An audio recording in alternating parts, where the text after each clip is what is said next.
ఇంట్లో అకస్మాత్తుగా చిరుత కనిపిస్తే ఏం చేస్తారు? ప్రాణ భయంతో పరుగులు తీస్తారు. అంతేనా? కర్ణాటకలో మాత్రం ఒక కోడలు ధైర్యం ప్రదర్శించింది. గదిలో నక్కిన చిరుతను చూసి బెదిరిపోకుండా తెలివిగా ఆలోచించి అత్తగారిని కాపాడుకుంది. అత్తగదిలో మంచం కింద చిరుతను చూసి అప్రమత్తమై ఆమె ప్రాణాలు రక్షించింది. ఆమెను నెమ్మదిగా బయటకు తీసుకొచ్చి గది తలుపులు మూసేసింది. ఆ తర్వాత అటవీశాఖ అధికారులకు సమాచారం ఇచ్చింది. వారొచ్చి మత్తుమందు ఇచ్చి చిరుతను బంధించి తీసుకెళ్లిపోయారు.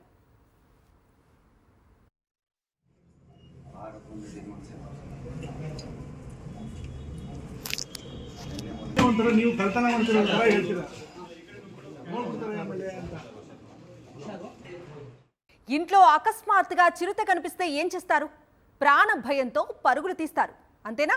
కర్ణాటకలో మాత్రం ఒక కోడలు ధైర్యం ప్రదర్శించింది. గదిలో నక్కిన చిరుతను చూసి బెదిరిపోకుండా తెలివిగా ఆలోచించి అత్తగారిని కాపాడుకుంది. అత్తగదిలో మంచం కింద చిరుతను చూసి అప్రమత్తమై ఆమె ప్రాణాలు రక్షించింది. ఆమెను నెమ్మదిగా బయటకు తీసుకొచ్చి గది తలుపులు మూసేసింది. ఆ తర్వాత అటవీశాఖ అధికారులకు సమాచారం ఇచ్చింది. వారొచ్చి మత్తుమందు ఇచ్చి చిరుతను బంధించి తీసుకెళ్లిపోయారు.